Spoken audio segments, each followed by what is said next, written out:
Nah, selanjutnya di tanggal 2 ya, 2 Januari itu saya baiat Prabu Siliwangi. Terus saya mau tidur, ternyata saya dibangunin Nabi Khidir. Nabi Khidir datang, cuma hanya cium kening saya aja. Saya kan disampaikan Nabi Khidir datang gitu kan, sama putri kembar. Saya dibangunin, terus saya zikir, saya cuman cium kening aja, saya dicium kening. Saya tanya kan, wahai Nabi Allah Khidir, berkah apa yang saya dapat? Jangan ditanya katanya.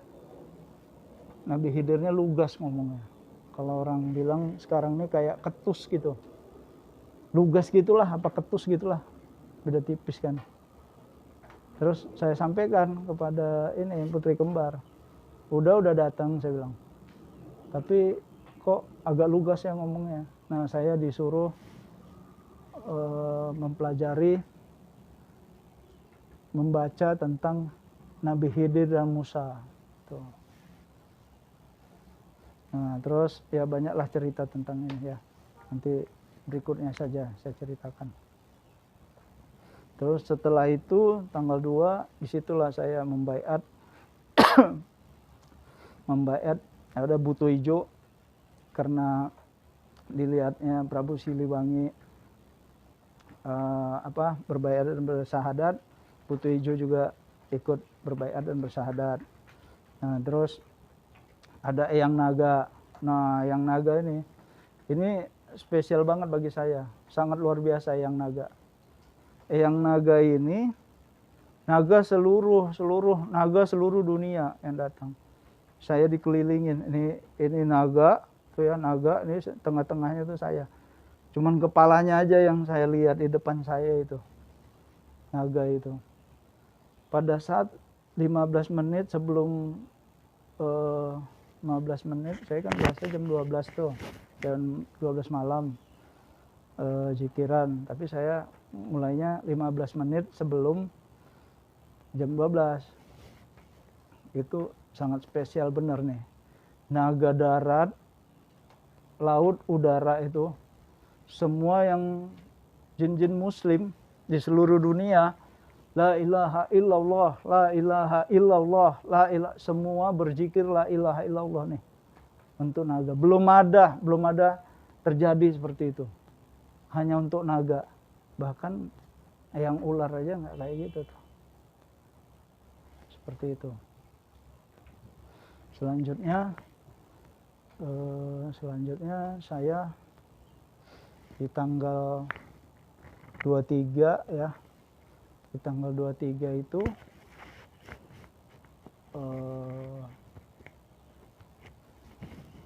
tanggal 23 saya membaiat dan mensyahadatkan leluhur. Itu leluhur seluruh jazirah Arab. Nah, itu di depan saya itu Sayyidina Husain bin Ali. Saya subhanallah, saya kira gitu kan, ya Allah, Sayyidina Husain gitu kan. Itu saya sempat keluar mata lah itu ya. Nah, tanggal 24 Januarinya itu 27.000 malaikat itu datang menjaga istana, dan istana pun berubah jadi emas. Tanggal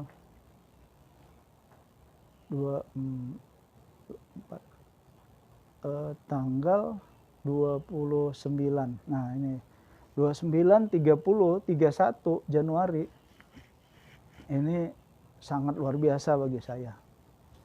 Tanggal 29-nya itu ternyata saya dalam hati subhanallah gitu ya.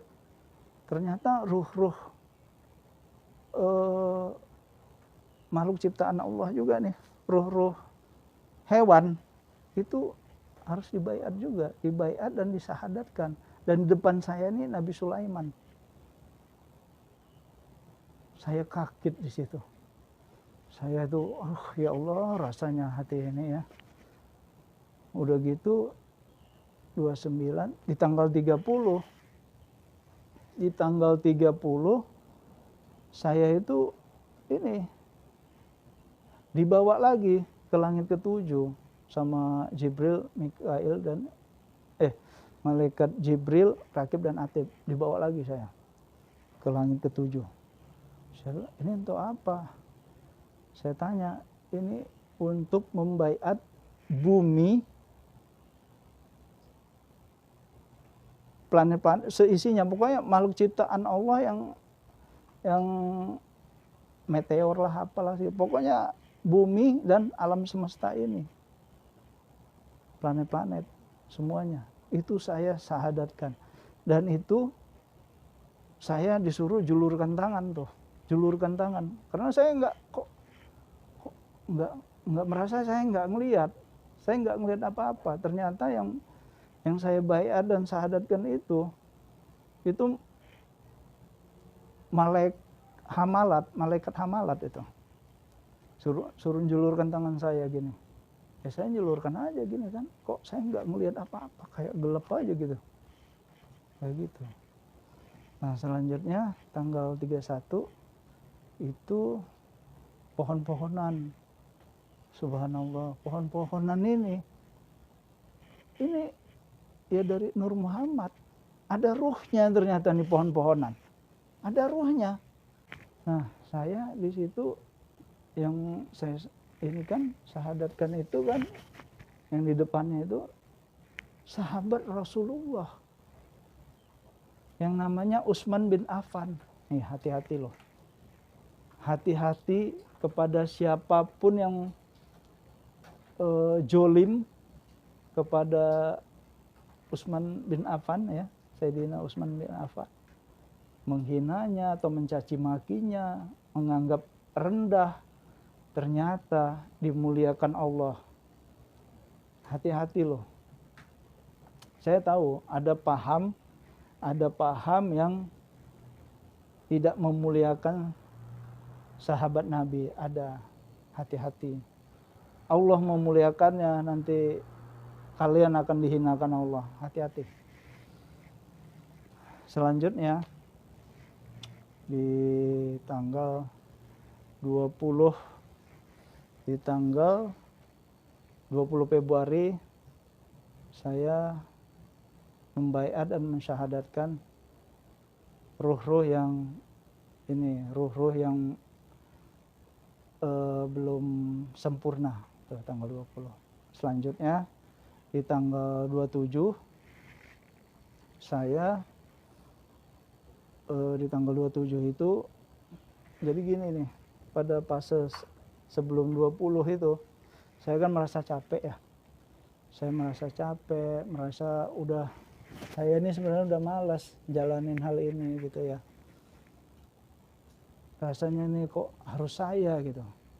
Kenapa enggak misalnya seorang kiai lah, ustadz lah, kenapa harus saya gitu. Itu yang ada di dalam hati saya. Nah di tanggal 27 itu Rasulullah turun bersama 30.000 malaikat. Itu turun, saya lagi zikir. Saya pas lagi zikir waktu itu saya disampaikan bahwasanya Rasulullah turun, nangis. Saya nangis, saya nggak kuat. Saya bilang, ya Rasulullah, kenapa harus saya? Yang tadinya saya itu zikir duduk, terangkat jadi berdiri saya itu. Sinar itu tadi kayak memeluk diri saya.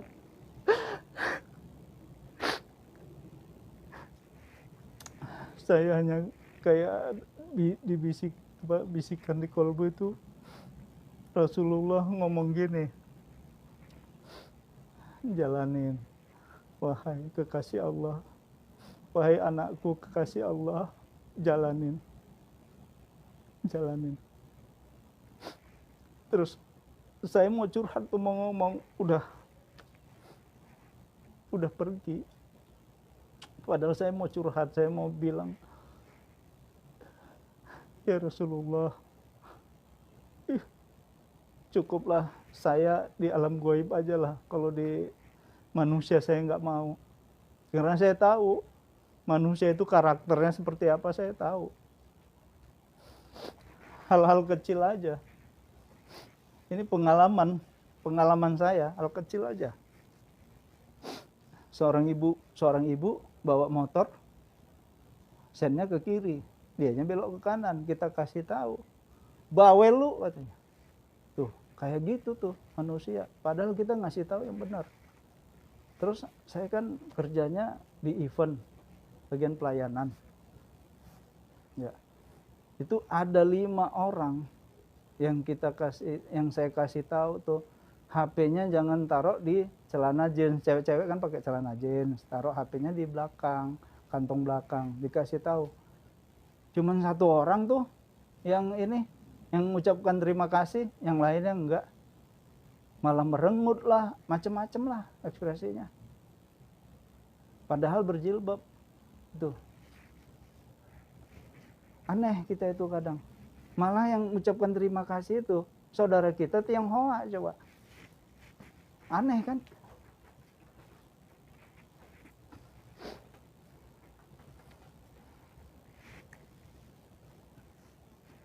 Nah, selanjutnya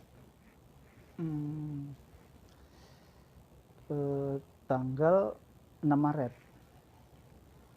Kalau tadi tanggal 27 Februari Rasulullah turun bersama malaikat 30.000. Nah, malam Jumat berikutnya itu saya zikir juga. Nah, saya zikir, ternyata itu hari tugas saya selesai. Nah, itu saya turun, malaikat Jibril, malaikat Rakib dan Atid membawa saya ke langit ke-7 lagi. Di sana ternyata Rasulullah sudah ada di depan saya, duduk Rasulullah, tapi itu cahaya ya, cahaya. Saya hanya bertanya di dalam hati, Rasulullah depan, yang di belakang para nabi. Oh, mau dibaiat. Oh gitu. Jadi disitulah akhir. Jadi begini, saya ingin menyampaikan tentang Muhammad Qasim. Saya disampaikan sama Allah. Ini Allah yang menyampaikan ya. Muhammad Qasim ini, beliau ini benar mimpinya. Benar mimpinya itu hanya 88. Jadi Muhammad Qasim ini kan mimpinya itu datangnya dari Allah karena keinginan sendiri, karena dajjal. Ada 3 ya. Dari Allah, dari keinginan, dari diri sendiri, dari dajjal. Mimpi yang datangnya dari Allah itu hanya 88. Selanjutnya dia mimpi kan banyak tentang Allah katanya kan. Nah, itu hanya 1, itu pun hanya gambaran. Hanya sebagai gambaran saja. Selanjutnya mimpi tentang Rasulullah itu ada 3. Itu yang 1 hanya sebagai gambaran, yang 2 cahaya. Ya, itu yang disampaikan. Jadi kalau kalian nanti protes, jangan protes ke saya. Kalau kalian sudah kasaf, tanya kepada Allah. Jangan ribut-ribut ke saya, counter-counter, nggak usah. Nggak usah counter-counter ke saya. Nanti kalian malah bukan dapat kebaikan, malah dihinakan Allah. Karena Allah menyampaikan seperti ini. Sampaikan kepada manusia, aku adalah aku, dia adalah aku. Nah, jadi dia itu saya, aku adalah aku, itu Allah. Jadi seperti itu. Jadi ibaratnya begini, mimpi Muhammad Qasim itu ibarat buku tentang akhir zaman. Ini buku tentang akhir zaman nih. Nah, mimpi Muhammad Qasim itu ada di daftar isi. Dari pertama sampai 88 bab. Pertama nih mimpinya tentang ini, seperti itu. Kayak gitu. Itu Allah memberikan petunjuk seperti itu. Dan Allah memberikan perumpamaan kepada seluruh pengikutnya. Jadi ini untuk pengikutnya, seluruh pengikutnya Muhammad Qasim. Allah memberikan perumpamaan kepada, langsung disampaikan ke saya, itu ceritakan tentang Nabi Musa dikejar-kejar oleh pasukannya Firaun. Seperti itu. Kalau ini, nah ini sekarang baru saya yang nyampaikan. Kalau Allah hanya sedikit dan saya yang menjelaskan. Jadi Nabi Musa itu dikejar-kejar Firaun ya. Nah, Nabi Musa itu kan dapat petunjuknya dengan apa? Terjaga kan ya, langsung kan. Tidak tidur kan. Seperti itu kan. Tidak tidur kan. Jadi dia bisa langsung membelah laut. Kan gitu. Karena udah urgent kan. Dia di sini, ini pasukan Firaun itu udah deket, nggak jauh. Langsung Allah menyampaikan belah laut. Mereka selamat. Nah sekarang begini, kalau Muhammad Qasim, ya kan, dikejar-kejar sama Dajjal nantinya, dikejar-kejar sama Dajjal, ini Muhammad ini sudah kayak Nabi Musa ini. Kalau Qasim berarti kan harus tidur dulu, benar nggak? Karena dia nggak bisa dapat langsung dari Allah, nggak bisa. Dia harus tidur dulu. Dibantai semua nih pengikut-pengikutnya. Jadi mumpung pintu tobat masih terbuka, mohon ampunlah sama Allah. Jangan terlalu fanatik, mohon ampun sama Allah. Nah sekarang saya akan menyampaikan tentang baiat di Mekah. Baiat di Mekah itu nanti begini. Itu yang membaiat di depannya itu nanti itu ulama besar, tapi saya nggak tahu siapa, belum tahu saya. Nah di belakangnya itu nanti ada 6, itu sebenarnya malaikat, tapi wadahnya wadah ini manusia. Dan bukan hanya 6 nanti malaikat yang hadir di situ, itu ribuan malaikat hadir, dan seluruh jin muslim, kerajaan jin muslim di seluruh dunia hadir di sana. Jadi pembaiatan itu nanti, itu enggak semua orang bisa tahu. Petugas keamanan juga enggak akan tahu, enggak bisa melihat. Itu sutradaranya udah Allah. Jadi kalau kalian masih berpikir, aku Bani Tamim, aku jadi ininya, aku jadi ininya, aku nanti Imam Mahdi, aku bawa nanti si pengikut-pengikutku nanti membaiat aku. Udah, jangan berpikir tentang itu. Saya kasihan sama kalian. Itu nggak akan terjadi. Yang kalian pikirkan itu tidak akan terjadi. Jadi udahlah, yang berpikir hal-hal yang aneh-aneh, itu semua kehendak Allah, bukan kehendak kita sebagai manusia.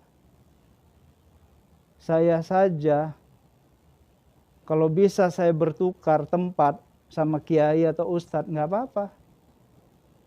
Kalau Allah menyampaikan, wahai anakku kekasih Allah, si Polan yang jadi ininya, kekasih Allah yang sebenarnya, nggak apa-apa, saya nggak ada masalah. Memang dari awal juga saya memang hanya apa ya, Saya ingin menjalanin akhir hayat saya nanti, ya saya zikir. Hanya itu saja yang saya pengen. Bukan seperti yang sekarang ini. Tapi ini semua kan karena kehendak Allah. Bukan kehendak saya. Seperti itu. Jadi selanjutnya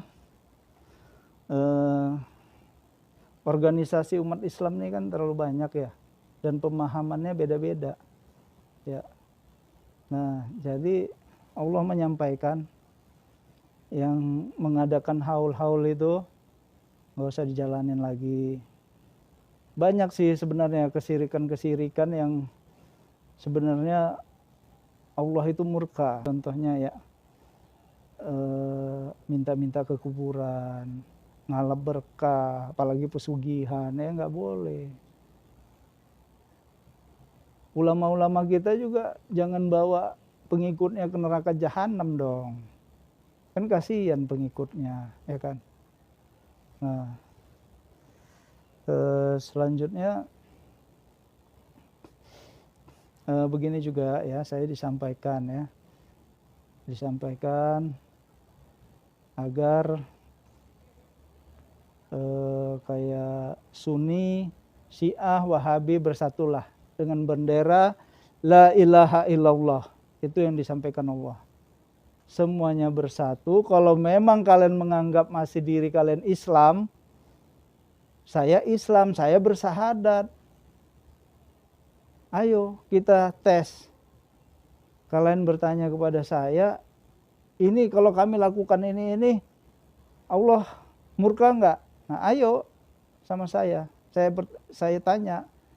Kalau memang Allah bilang jangan, ya jangan dijalanin lagi.